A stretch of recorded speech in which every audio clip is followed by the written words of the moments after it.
We are always looking for those experts that can help us to take care of our furry little friends. We've got an expert coming in from Chicago. Stay tuned, everybody. This is the Your Little Castle Show.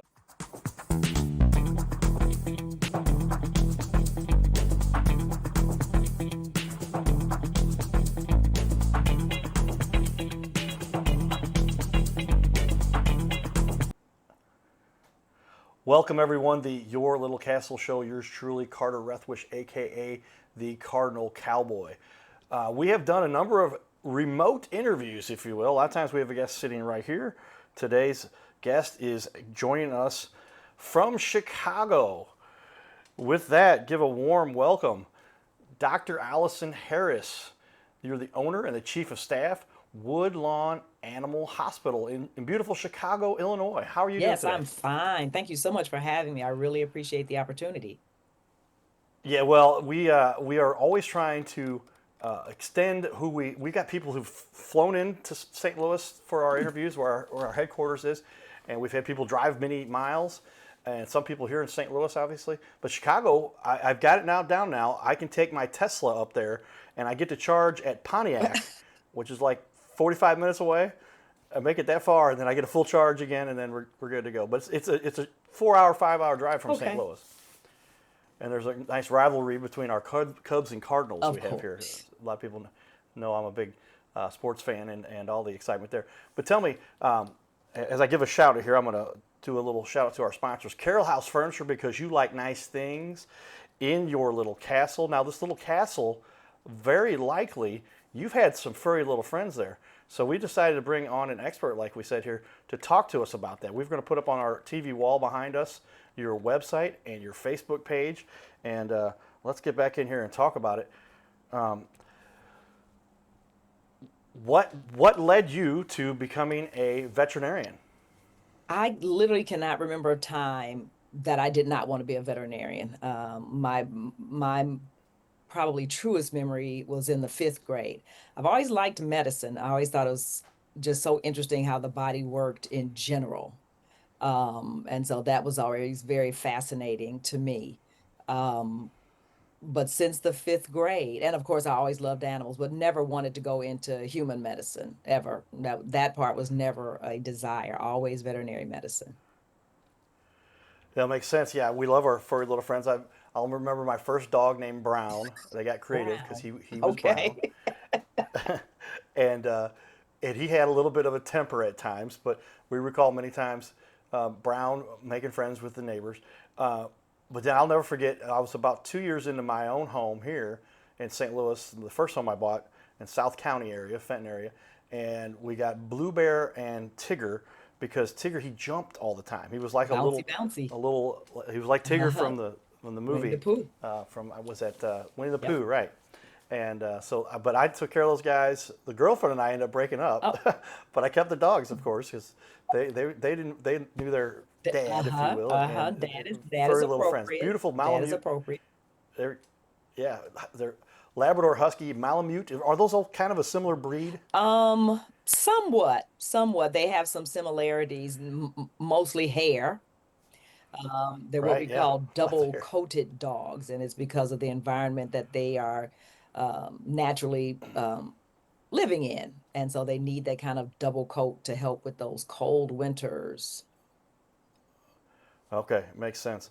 Well, tell me, what is it? You've got great success here. We were looking at your reviews. You've got a ton of great information about uh, what people have had to say about you and your hospital there. But what do you think has led to your success? It's made it so you've made so many happy pet owners. We call them furry little I friends. think it's a combination of client education, which is probably the most important part of my practice to me. That clients walk away with more knowledge that they had when they came in. I mean, at this point, when I first started practicing over 30 years ago, I could pretty much just tell a client information and they would take it on my word. I'm doing it because Dr. Harris said I should do it. But now, with clients able to go online and research some of the same information that I research, I can't just tell them to do something, I need for them to have an understanding because they're actually my partners at home. I can't go home with the clients and I can't go home with the pets. So I have to kind of deputize them, the pet parents, as owners to help facilitate what I'm trying to do in any particular case. And I think that's really been one thing. And even if you look at the reviews, and I don't often at all, if I'm honest, I just try to go into the exam room with each patient, each client, and just work from there, doing the best that I can at that time. But you will see a lot of reviews will say they explain things thoroughly. They put it in a way that we can understand that makes it make sense to us. And I think that's a big, big part of the success. There are no stupid questions. There is nothing that clients cannot ask me that I'm not willing to help the partnership between them, or the relationship between them and their pets, go as smooth as possible so that they can have long, healthy lives with their furry friends.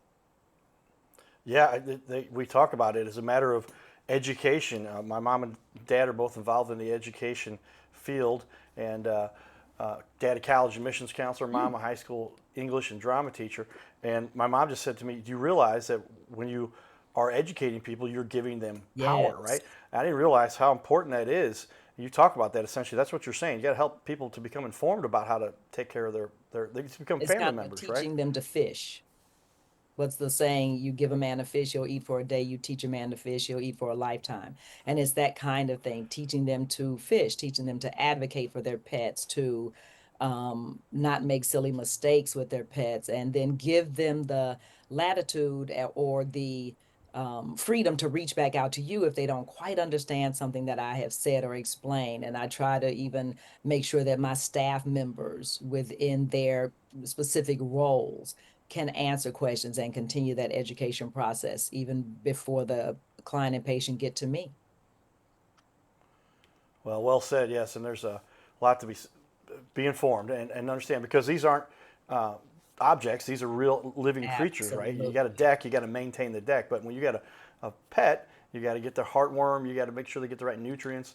And well, I could go on for hours about this, and we'll talk to you about. You'd be I think the third or fourth doctor that I would have talked to about my dogs started losing all their hair Hmm. when they got older. Something weird happened. They said they might have attributed it to the food, but I went to three different veterinarians who and nobody could quite figure it out. And they were old, so they were at that time they were 13 or 14 years old. But there's so much care that you need to go into the dogs, and it's not just food and water. It's a little care and concern and taking care of You're these guys. absolutely right. Sort of like a car. A car does not just run on windshield wiper fluid and gasoline. There's a lot that goes, a lot of working parts, a lot of moving parts. Um, and it's just important to know what those things are so that you make good choices from the very beginning, that you make good choices. Absolutely makes sense. Good information there. You've been in the business now. You at the Woodlawn Animal Mhm. Hospital for 31 years. And how long have you been the chief of staff there now? From the beginning, I bought the practice, or I took possession of the practice on March 1st, 1995. And I have been the 100% owner. I've had doctors that work for me, of course, but I am the owner of Woodlawn Animal Hospital from the beginning. Yeah, with 31 years of experience, you obviously have put together quite the resume for times that you've had to help furry little friends and cats. Absolutely. And dogs? Do you have more dogs, more cats? Do you have all kinds of animals? What kind of animals do you I have in definitely general? do dogs and cats only. The practice is probably 70% dogs and 30% cats. Every now and then someone tries to slip in with a snake or a lizard, and my staff lovingly tells those clients she won't even come out of her office. I'm literally only terrified of two things: snakes and tornadoes. That's it. It's a That makes short sense list, too. but it I've is, never I could talk myself into watery eyes by talking about snakes and tornadoes. I'm with you on that. I have many times. It's just a snake comes Mm, near. I'm not one of those likes to handle them or no. anything. I have friends that had pet snakes. They pick them up and hold them. Not one of my favorite things. I notice you also have your name, your title there on your on what you call that your your blue. I'm sorry, your green. That's you wear a doctor's Oh uniform, yeah, right? this is just basically a scrub top. Yeah, Scrub comes top, in gotcha. all. And if you don't mind, tilt your camera down just a touch. It might be lean, and then we can see maybe we can see that. There it is. Yeah. So yeah, you somebody who's been. That's kind of where you get to put your title. There it is, the whole thing right there. And doctor, and I have a lot of respect for my boss at Anheuser-Busch. His son Benj went off to become a Oh, nice. veterinarian, and I found out they actually do pretty well too. Veterinarians make a good living because they're really impacting and helping a lot of people Yeah. as well. It's So definitely a that's decent neat. living. I can't say that that was the impetus. I honestly believe if you do whatever your passion is, I believe the money will follow. I don't think that even people who go into human medicine, I don't necessarily think they do it just for the income. And the main reason I say that is because just simply the amount of debt that is associated um, with going into some of these professional careers. I will tell you honestly, I am 64 and a half years old. I sound like a little kid and a half years old. And Half. when I finish practicing, I will still have six figures of school loans to pay. Wow. So I don't Okay. necessarily, again, it's a comfortable living. God is good, but I definitely do not believe that we do what we do just for the money. Now, I did not take a vow of poverty. I will be the first to admit that. But I don't think Right. that's the motivation. And also, and I think this is probably true again in any field that a person has a passion for. There's obviously certain amounts of services every year that we give away, and that comes under that heading of do what you would do if you would do it and not get paid. Wow. We got a couple great quotes there. I want to pick up. But do what you love, and you'll never work a day in your Yep, life. Kind of what you were exactly saying right. before, and the money will come. And just do what you have to do to help Yeah, somebody, no matter if you were getting paid yeah, or not. Uh, exactly right. that's a similar one to my fraternity. Give, expecting nothing thereof. But Exactly. yeah, and that means you're in the right mode of mind to help people and to impact. And then God seems to take care of us Absolutely. outside of that to make sure that if you're helping people, if you're doing things to harm, that doesn't last. Thank God that it works that way. I'll never forget the judge. My other show called The Cowboy and Judge. He's a judge and a Hmm. lawyer for a well-known company here in St. Louis, and we did our show. And he says, "Isn't it wonderful that when we do things to help people, it makes you feel good versus the opposite of that. If you did things that were not good and you felt good about it, there's some crazy people out there that 1 out of 1 million or so that are like that. But Yeah. for the other 99.999% of us, we love helping Yeah. people and it makes I us think feel we're good. givers, the givers and takers. And not to get too deep into a biblical reference, but the Bible says that God gave his son. He wasn't a taker, he was a giver. And I believe that when we give, those are the types, I think giving blesses me more than anything. Than anything, even if it's to, see a pet go home, help in happy, or even if I have to help a pet across the rainbow bridge. Um, Giving yourself, I will stay in with the owners. I will listen to the stories about the pets. And even that, just giving of my time, giving of myself, sharing this, even a painful experience with an owner as humane euthanasia. But the giving part is still very much a part of my career in veterinary medicine right until the end. Wonderful. That's the way it should be. Tell me about your team. Obviously, there's a lot that goes into helping. How many dozens of furry friends per week? I would imagine. But give me a little bit about your team and the background you have there. If it weren't my team, I would not be here. Shutters would be down permanently. I am literally nothing without them. I have one certified nurse. They're called certified veterinary technicians. That's the equivalent of a registered nurse in human medicine, meaning they are licensed by the state of Illinois or whatever state they're practicing in.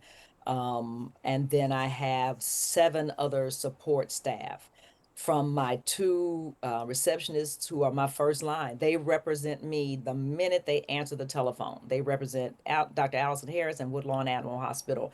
And I can't stand there and listen to that conversation. I have to know that I've trained them and taught them. And I have two veterinary assistants that help me do everything from bathing dogs, administering medication, collecting samples. And typically, I will have a student or two. I actually have two students now that have both been accepted to vet school. And so they will both be leaving me in January, which is what they were supposed to do. They weren't meant to stay with me. And I tell them from the beginning, don't get comfortable here. There's a whole lot of veterinary medicine out there. When it's your time, I will kick you out of the nest.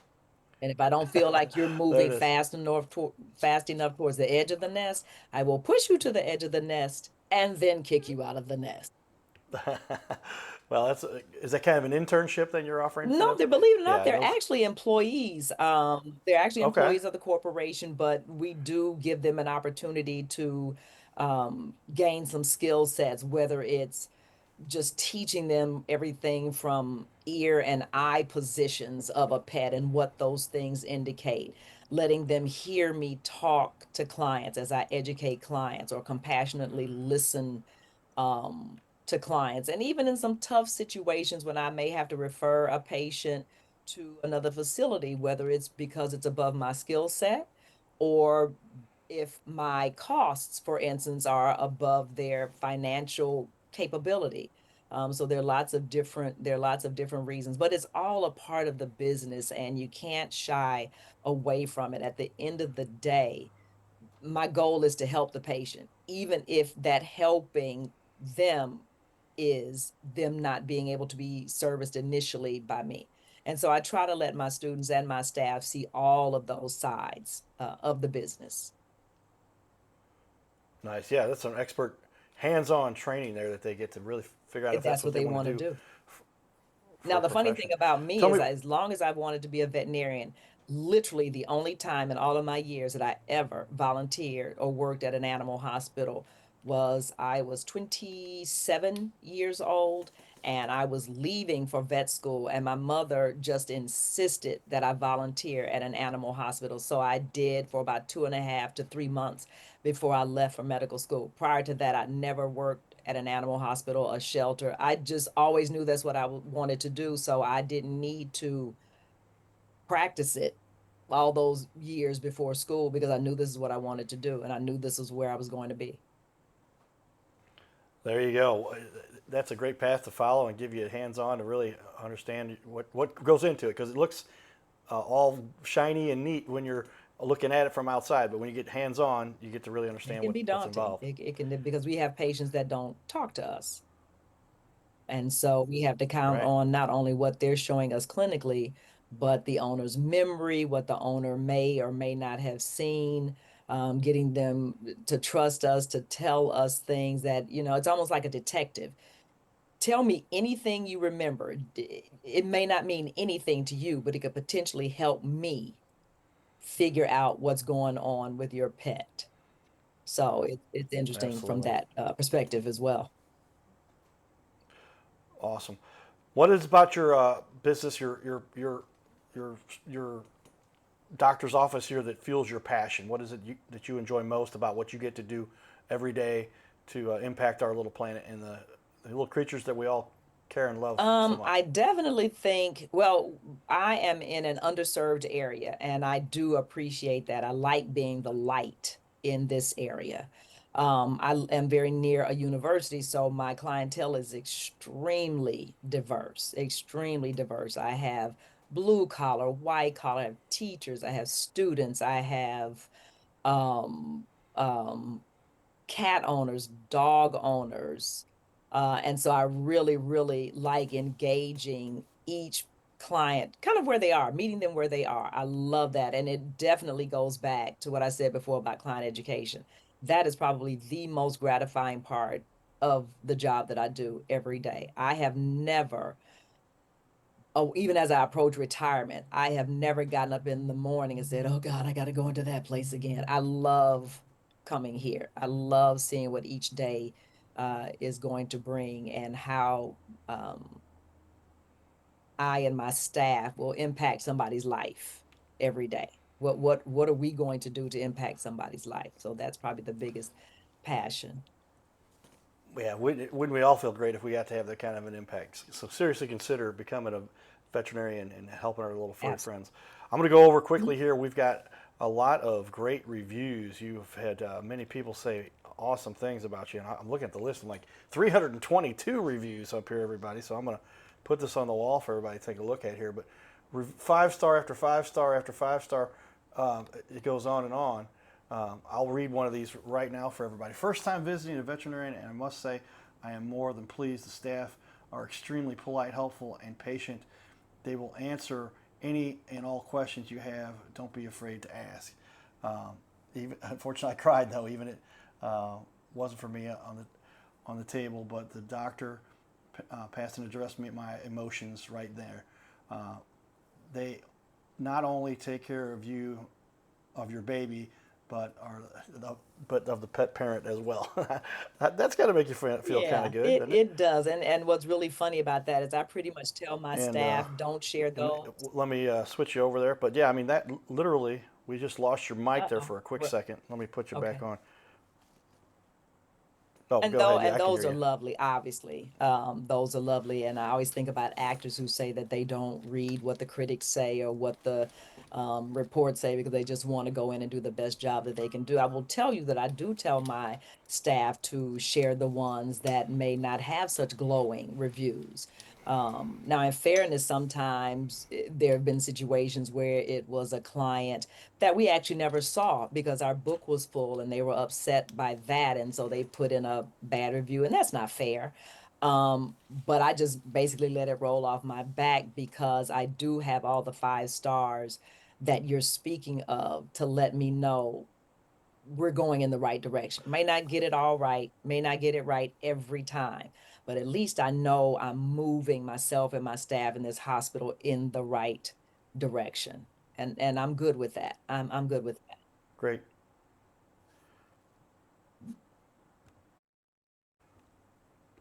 Well, great information feedback for you. We're going to take a quick break. We'll have to share some of our community involvement, and then we'll be back here in just a minute. Stay tuned, everybody. You're watching the Your Little Castle Show. Giddy up. Here we are, everybody. The Rawlings Westport Plaza, the big screen outside. Ozzie Smith was just here, signing autographs. Our buddy, Ed Wheatley, who was just on the show. Here we go. There's Ed right there. Hey, Ed. There's Tracy, got his book. We're inside. This is where it all was happening just minutes ago. You can see here it is. There's Ozzie, got his picture right down here, you can see. And this is the Rawlings experience. We just took a bunch of pictures here, put a post up about it, but it's quite the establishment. And all the history of Rawlings sports, Rawlings gloves. They've got a batting cage up here. This is quite the establishment. If you're looking for anything to do with baseball, especially its finest in the field gloves. So check it out. There's your batting cage. And here's the whole layout. So we hope you check out Rawlings here. They have everything you can imagine you would ever need if you're interested in learning about baseball and want to get a baseball glove. Finest in the field, the Cardinal Cowboy. Stay tuned, everybody. It's Cardinal Cowboy. Giddy up. His name is Carter Rathwich, but in St. Louis, he's known as the Cardinal Cowboy. He's a well-known fixture in the stands at sporting events in the Gateway City. He's one of its greatest cheerleaders, a super fan like no other. When he makes his rounds at almost every home game, he shares his love for sports with the rest of fandom with a smile, a cheer, some positive encouragement, and lots of selfies and pics. But the Cardinal Cowboy was born of a tragic incident. Rathwich was an aspiring athlete in high school and college. He dreamed of playing in the big leagues, but those dreams ended when he and 3 of his college friends were hit with a devastating crash by a 5-time drunk driver. One of his best friends died. Carter suffered a critical head injury. The trauma put him in a coma for 6 days. The doctors said he was never expected to function again. Those expectations never came true. He fought back and finished college. He was determined to prove the doctors wrong. Among other inspirations, it was his love of baseball that kept him going. And from his near-death experience, the Cardinal Cowboy emerged. His goal in life became to inspire others with positivity despite the odds, to help people believe in themselves and achieve their dreams. So after my coma, I realized that it was up to me if I was going to accomplish my goal, if I was going to reach my dreams. Despite what the naysayers would say, the people that were discouraging me, like they do everyone, it's up to me if I'm going to make it. Don't listen to the naysayers. It's up to you. You decide whether you're going to succeed, whether you're going to reach your goals. Dream, and then always, always chase your dreams. Never give up. Giddy up.